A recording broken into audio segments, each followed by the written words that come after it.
She's small enough to use it as a nest, and her eggs are safe from larger predators up here. But as soon as they hatch, her 8 little ducklings must make it to the pond to feed. It's a difficult journey. They won't be able to fly for months. The instinctive bond with their mother is so strong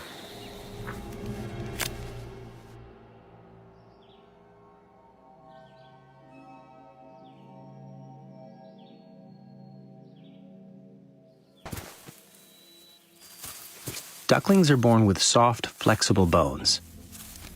They're so light, even from up here, they can survive the fall and bounce.